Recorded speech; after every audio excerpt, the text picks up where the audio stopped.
Hello student and टाब्रो। आज हम पढ़ने वाले हैं भारत के राष्ट्रपिता महात्मा गांधी के बारे में। आप सभी को पता होगा गांधी जी का नाम आते ही एक ही बात हमारे दिमाग में आती है कि नम्रता एक ऐसा हथियार है जिससे आप पूरी दुनिया जीत सकते हो। जो आज आप कर रहे हो ना, वो आपके भविष्य पर निर्भर करता है कल के लिए। गांधी जी न तो कभी अस्त्र उठाए, न कभी बंदूक चलाई, न कभी गोलियां चलाई, कुछ नहीं किया। ओनली फॉर एक अहिंसा यानी सत्य के रास्ते पर चलकर उन्होंने भारत को आजादी दिलाई। उनकी पुस्तकों के नाम भी आप जानते होंगे कि सत्य पर मेरा एक प्रयोग और हिंदू स्वराज।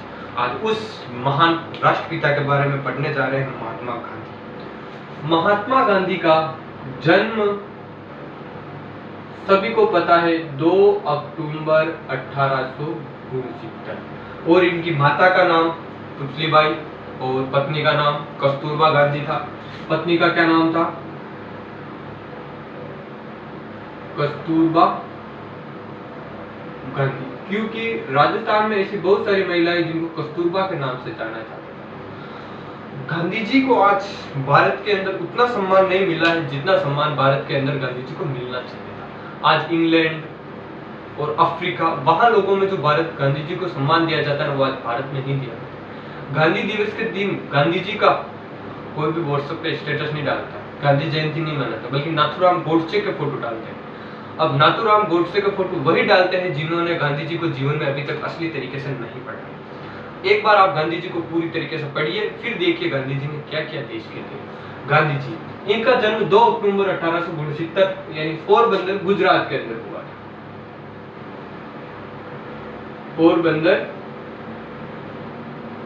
गुजरात में गांधी जी का, पोरबंदर गुजरात के अंदर गांधी जी का जन्म 1919 से लेके 1948 तक का जो युग था ना, उसको गांधी युग कहते हैं। क्या कहते हैं टावरो? गांधी युग के नाम से जाना जाता है 1948 से 1919 के बीच में। अब मैं पूरी गांधी जी की जीवनी बताने जा रहा हूँ एक शॉर्ट वीडियो के माध्यम से। बस आप तो इनको ध्यान से सुनिएगा और आपकी एग्जाम की दृष्टि से मैं सारी इंपोर्टेंट बातें यहाँ बता दूंगा। सर्वप्रथम आप याद रखना कि गांधी जी इंग्लैंड गए थे 1887 से 1888। 2 डेट आते हमेशा किताब, क्योंकि गांधी जी जब पहले क्या होता है कि भारत को छोड़कर दूसरे देश में पढ़ाई करने जाना एक अशुभ माना जाता था। तो गांधी जी 1887 से रवाना हो गए थे अपने गांव से, गुजरात से बम्बई पहुंचे 1888 यानी 4 अगस्त 1888 को गए थे गांधी जी बाहर। 4 अगस्त 1888 में गांधी जी कहाँ गए थे? इंग्लैंड गए थे। इंग्लैंड किसकी पढ़ाई करने? वकालत की। किसकी? वकालत की पढ़ाई करने। गांधी जी 4 अगस्त 1888 को इंग्लैंड गए थे वकालत की पढ़ाई करने के लिए, और एक बार ये भारत वापस आए थे। और वहीं से ये गांधी जी थे ना, वो 1893 में गांधी जी गए थे दक्षिणी अफ्रीका गए थे। जब गांधी जी 1893 में दक्षिणी अफ्रीका जा रहे थे ना, तो ये ट्रेन में बैठे हुए थे। इनके जो ट्रेन में बैठे थे ना, ट्रेन के डिब्बे में इनके पास एक क्लास होती है ना, एक क्लास का इनके पास टिकट था। लेकिन अंग्रेज थे गोरे और भारतीय होते हैं काले। आपको पता है भारतीय काले क्यों होते हैं? क्योंकि वो मकर रेखा, भूमध्य रेखा और वो कर्क रेखा कंसेप्ट आप जानते होंगे। तो गांधी जी को अंग्रेजों ने फर्स्ट क्लास से बाहर निकालकर बोला आप तीसरी क्लास में जाइए, बल्कि गांधी जी अड़ गए। गांधी जी ने बोला मेरे पास तो फर्स्ट क्लास का टिकट है, मैं नहीं जाऊंगा। तो अंग्रेजों ने जबरदस्ती उनको ट्रेन से बाहर उतार दिया। यहीं से गांधी जी की जिंदगी का एक टर्निंग पॉइंट स्टार्ट हो गया था दक्षिणी अफ्रीका से। यहाँ पर इन्होंने रंग भेद नीति का क्या किया था? रंग भेद नीति चलाई थी। और गांधी जी ने अपना जो प्रथम सत्याग्रह था ना, सत्याग्रह, वो यहीं से क्या किया? स्टार्ट किया। 1893 में दक्षिणी अफ्रीका है, रंग भेद की नीति और प्रथम सत्याग्रह, यानी यहीं से गांधी जी ने क्या किया था? अपना सत्याग्रह आरंभ किया था गांधी जी ने। उसके पश्चात गांधी जी से यहाँ अंग्रेज भी बहुत सारे प्रभावित हुए थे, और यहीं पर गांधी जी ने इंडियन ओपिनियन अखबार की एक समाचार पत्र शुरू किया था। इंडियन ओपिनियन इंडियन ओपिनियन अखबार का क्या किया था, समाचार पत्र स्टार्ट किया और एक आश्रम की स्थापना की थी, उसको बोला था फेनिक्स आश्रम। फेनिक्स आश्रम कहाँ, दक्षिणी अफ्रीका से। ये कब किया था, ये किया था इन्होंने 1904 के अंदर किया था। यहाँ से गांधी जी की दक्षिणी अफ्रीका में प्रथम सत्याग्रह रंगनेद नीति, और यहीं पर अपना प्रथम सत्याग्रह गांधी जी ने स्टार्ट किया था। अब गांधी जी 1893 87 हो गए, 93 हो गए। अब आप जानते हैं गांधी जी 9 जनवरी 1915 को ये लौटे थे भारत। भारत लौटे थे, भारत में कहा, मुंबई के बंदरगाह पर उतरे थे ये, मुंबई के बंदरगाह। जब गांधी जी भारत के अंदर लौटे थे ना, तो गांधी जी भारत में इतने विख्यात नहीं थे, जितने वो विदेशों में विख्यात होकर आए थे ना, उतने भारत में अभी तक विख्यात नहीं थे। इसीलिए 1915 9 जनवरी 1915 को प्रवासी दिवस मनाया जाता है गांधी जी के कारण। और 1916 में इन्होंने लखनऊ अधिवेशन में क्या लिया था, प्रथम भाग। लखनऊ अधिवेशन में इन्होंने क्या लिया था, भाग लिया था गांधी जी ने। सर्वप्रथम 1916 में लखनऊ अधिवेशन में भाग लिया। यहीं पर क्या अपने कुछ भाषण दिए थे गांधी जी ने, भाषण। यहीं पर इनको कौन मिल गया था, रघुनाथ मिल गया था, रघुनाथ काल मिल, इनको यहीं पर इनको रघुनाथ जोशी मिल गया था। इनको एक साथी मिला था रघुनाथ, ये और गांधी जी यहाँ पर साथ में बैठे हुए थे। तो इन्होंने गांधी जी को भारत की दयनीय स्थिति के बारे में बताया। तो गांधी जी ने, अब गांधी जी के भारत में विख्यात होने के कितने आंदोलन आएंगे, 3 आंदोलन आएंगे भारत में विख्यात होने के गांधी जी के। अब ये 3 आंदोलन होंगे, यहाँ से गांधी जी भारत में विख्यात हो जाए। ये तीनों आंदोलन में एक साथ बता रहा हूं। पहला चंपारण, चंपारण के बाद में गांधी जी ने खेड़ा, खेड़ा के बाद में अहमदाबाद, अहमदाबाद। आप ये से याद रख लेना, चंपालाल की एक लड़की है जो खेड़ा में रहती, खेड़ा कहाँ है, अहमदाबाद। चंपारण कहाँ है, बिहार में है, बिहार में।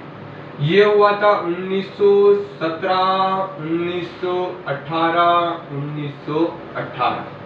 तीनों आंदोलनों में सबसे पहले बात करते हैं अपन चंपारण की। चंपारण में जैसे ही गांधी जी उतरे और गांधी जी को क्या कर लिया गया, पुलिस वालों ने गिरफ्तार कर लिया, गिरफ्तार कर लिया गया, थाने में ले जाया गया। वैसे तो गांधी जी भी वकील थे, कम नहीं थे, इनको कानून का पूरा पता था, क्योंकि ये इंग्लैंड से पढ़ाई करके आए थे बैरिस्टर की। तो गांधी जी को जैसे ही उतरा और गांधी जी को गिरफ्तार कर लिया, भीड़ बहुत उग्र हो गई थी, चौकी के सामने लोग इकट्ठा हो गए, गांधी जी को छोड़ो। तब गांधी जी को यहाँ से छोड़ा गया और गांधी जी को पूछा गया कि चंपारण में प्रॉब्लम क्या है। तो प्रॉब्लम यह थी कि यहाँ पर एक खेती करते थे, नील की खेती, नील की खेती, यानी 3/20 क्या लिया जाता था इनसे कर, यानी कितना, 15%। एक तो नील की खेती करते थे, और नील की खेती के उस समय क्या नहीं थे, भाव नहीं थे। मतलब नील एक व्यापारिक फसल होती है, नील की जो फसल होती है ना, वो व्यापारिक फसल के अंदर आती है। जो भी नील की खेती करते थे ना, तो उनके खेत क्या हो जाते थे, बंजर हो जाते थे, खेतों में फिर बाद में दूसरी फसल बहुत आसानी से नहीं हो पाती थी। और भाव नील के होते नहीं, ये जो आप कपड़े देख रहे हैं, ये आज केमिकल से बने हुए थे। उस समय नील का प्रयोग किया जाता कपड़ों को रंगने के लिए, लेकिन नील के क्या नहीं होते थे, भाव नहीं होते थे। तो किसानों ने इसका विरोध किया। गांधी जी ने अपना भारत के अंदर क्या किया था, भारत में गांधी जी का जो प्रथम सत्याग्रह था ना, वो यहीं से क्या हो गया, स्टार्ट। भारत में गांधी जी का प्रथम सत्याग्रह कहां से स्टार्ट हुआ था, चंपारण, बिहार से स्टार्ट हुआ था। यानी गांधी जी को इस आंदोलन में क्या मिल गई थी, सफलता, सफलता मिल गई थी। अब दूसरा आंदोलन देखते थे, खेड़ा, खेड़ा वाला आंदोलन था। खेड़ा यानी खेड़ा के अंदर जो गांधी जी को बुलाया गया था ना, वो सरदार पटेल जी ने बुलाया था, सरदार वल्लभ भाई पटेल जी ने बुलाया था। यहाँ भी किसानों की समस्याएं थी, यानी किसानों को कर के मामले में था, कर, किसानों से कर क्या लिया जाता था, हमेशा ज्यादा लिया जाता। तो गांधी जी ने यहाँ एक नारा दिया था, हमेशा कर ना दो, ये वाला नारा दिया था। और इसमें भी गांधी जी को क्या मिल गई थी, सफलता। और तीसरा अहमदाबाद का जो आंदोलन था ना, ये मालिक वर्सेस मजदूर के बीच में था। ये मालिक वर्सेस मजदूर के बीच में गांधी जी का ये आंदोलन था। अब इसमें क्या हुआ था कि मजदूर थी, मजदूर में यानी मिल के अंदर क्या करते थे, मजदूर काम करते थे, मजदूर मिल के अंदर काम करते थे। अब यहाँ पर जो इनको जो मिलती थी ना वो बोनस वो बोनस कितनी थी, 20% मिल रही थी, बल्कि मजदूर की मांग थी कि हमें 50% बोनस दो, और मालिक ने मना कर दिया हम 50% बोनस आपको नहीं दे सकते। तो गांधी जी यहाँ आए, इन लोगों ने अपनी काम सुनाई, गांधी जी ने कहा कि बात तो ठीक है कि थारे बोनस 50% मिलना चाहे, एक तो अकाल की स्थिति होगी, खावा की कंडीशन भी नहीं है, अटलू बोनस 50% यानी 20% बोनस में घर खर्चो भी नहीं चल रहा, छोटे की पढ़ाई का पैसा भी नहीं आ रहा।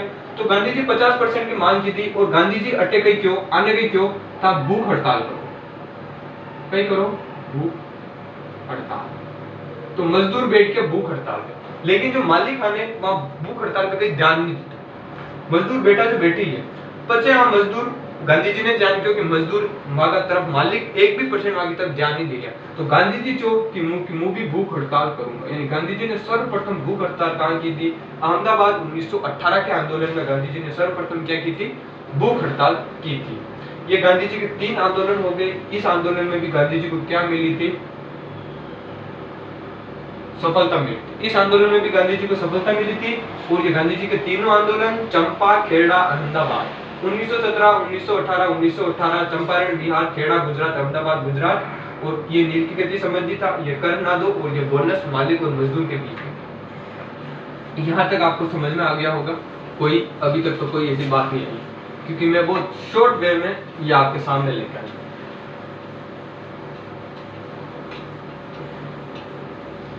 अब महात्मा गांधी और अंग्रेज थे ना, महात्मा गांधी जी, एक तो गांधी जी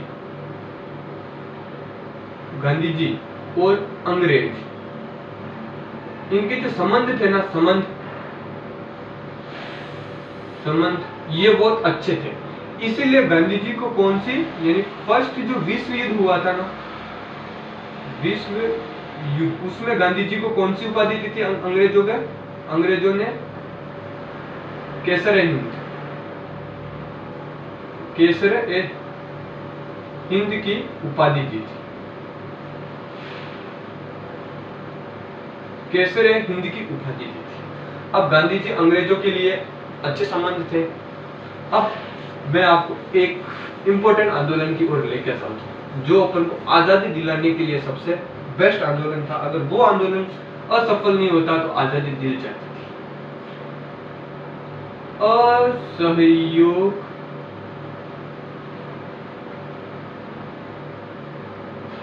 आंदोलन, ये 1920 से, यार गलती हो गई 1920 से 1922 तक चला था ये आंदोलन। कहां तक चला था, 1920 से 1922 तक ये आंदोलन चला। अब ये आंदोलन गांधी जी ने किया क्यों, इस आंदोलन के करने के पीछे गांधी जी के कितने रीजन थे, 1 2 3 रीजन थे। जो पहला रीजन था गांधी जी का, आप सबने एक नाम सुना होगा, रोलेट एक्ट।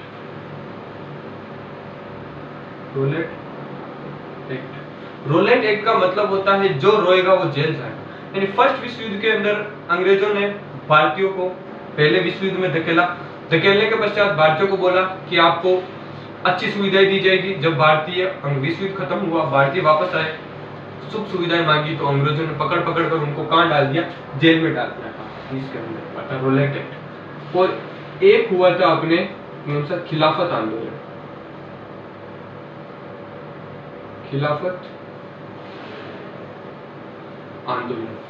खिलाफत आंदोलन ये भी 1919 के अंदर हुआ था। ये कोई भारत के लिए आंदोलन नहीं था, ये वर्ल्ड लेवल का आंदोलन था, वर्ल्ड लेवल का राजनीति वाला आंदोलन था, राजनीति वाला।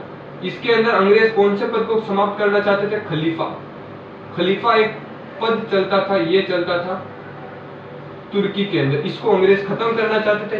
अगर ये पद खत्म हो जाता ना तो भारतीय आपस में लड़ाते रहते।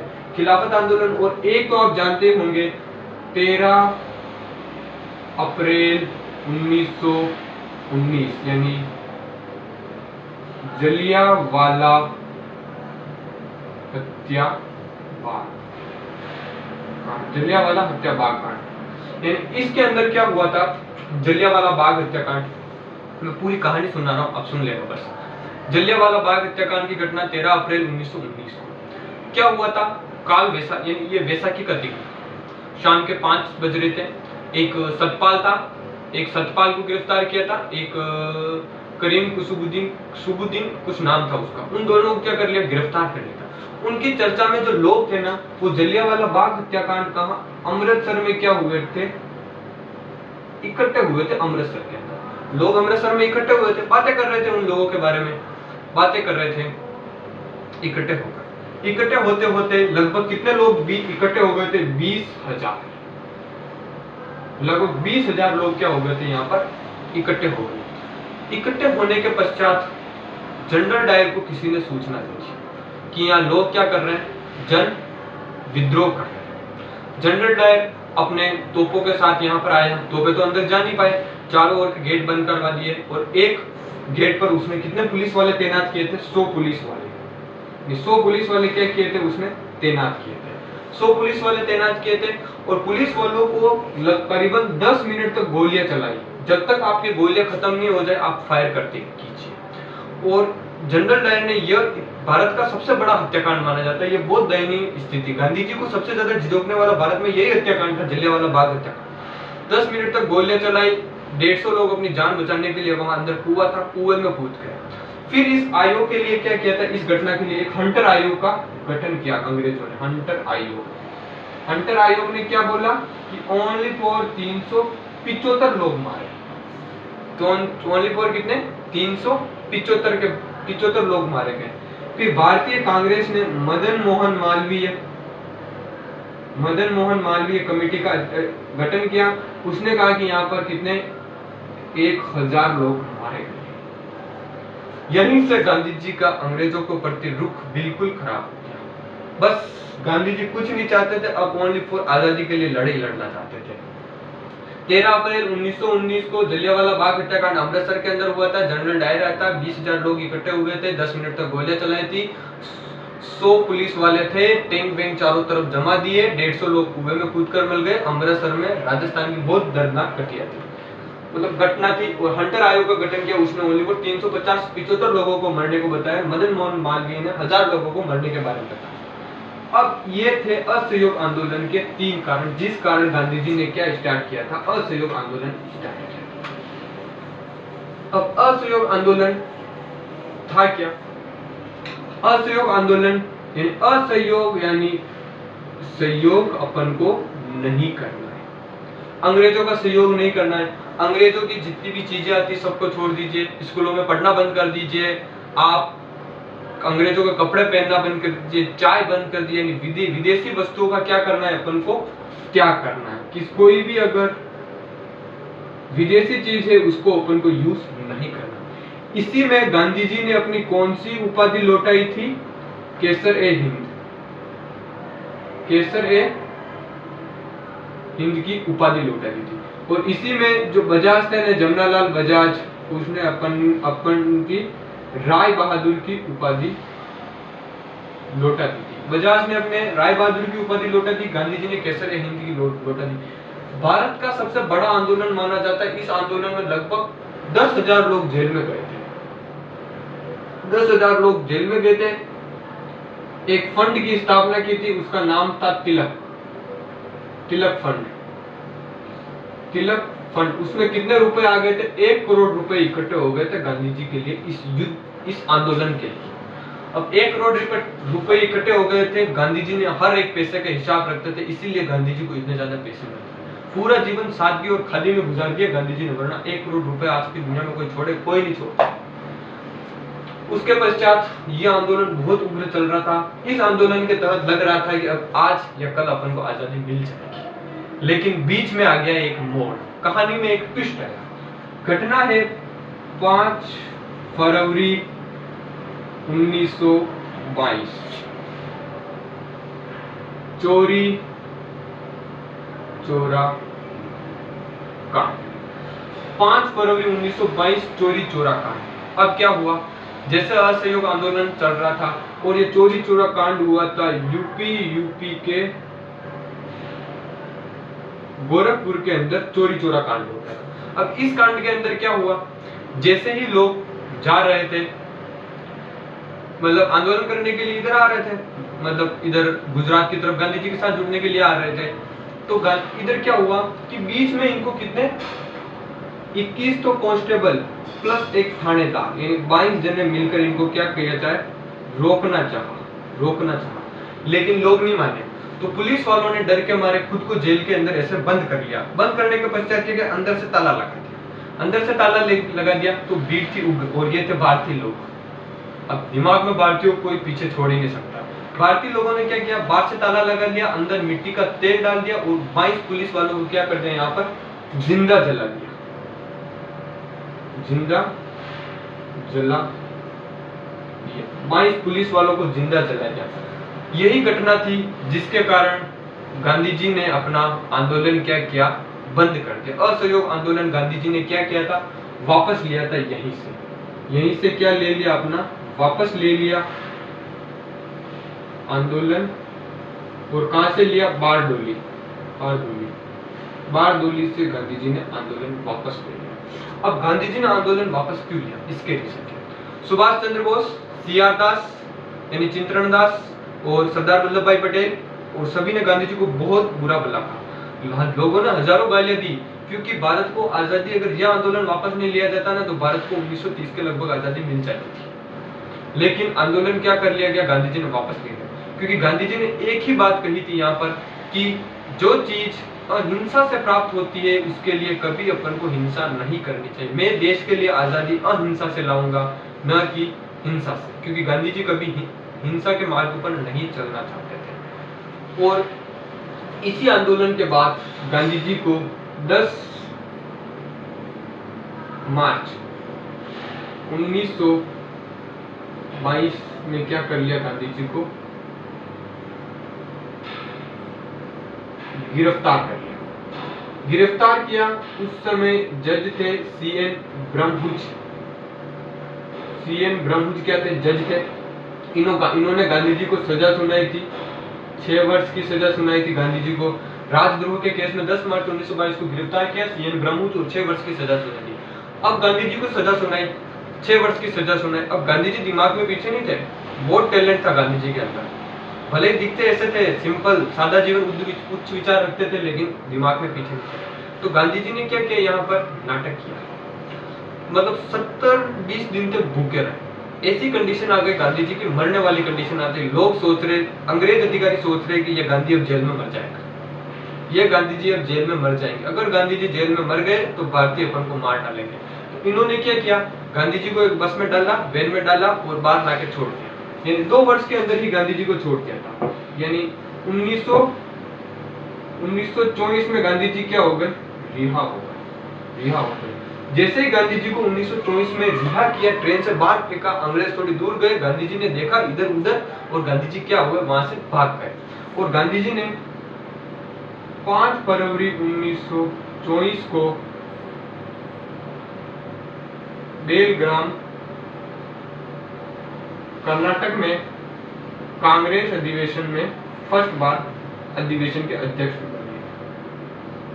कांग्रेस अधिवेशन के अध्यक्ष बने थे बेलग्राम, 5 फरवरी 1922 के अंदर बने। 5 फरवरी 1922 बेलग्राम कर्नाटक कांग्रेस अध्यक्ष के अधिवेशन बने थे। लोग गांधी जी को बुरा भला कह रहे थे। इधर से ही 2 गुट बढ़ गए थे, गरम दल के नेता और नरम दल के नेता। नरम में गांधी जी और गरम दल के नेता में चंद्रशेखर आजाद, भगत सिंह और ये सब आ गए थे। अब उसके पश्चात अगली बात करते हैं, गांधी जी का असहयोग आंदोलन पूरा हुआ। यानी असहयोग आंदोलन में गांधी जी को किसी भी प्रकार की सफलता नहीं मिली, इनको जबरदस्ती आंदोलन वापस लेना पड़ा। इसके पश्चात गांधी जी चुपचाप नहीं रहे थे। 1925 के अंदर इन्होंने खादी अभियान चलाया था। 1925 के अंदर 1929 में स्वराज्य की मांग, पूर्ण स्वराज्य की क्या की थी, इन्होंने मांग की थी।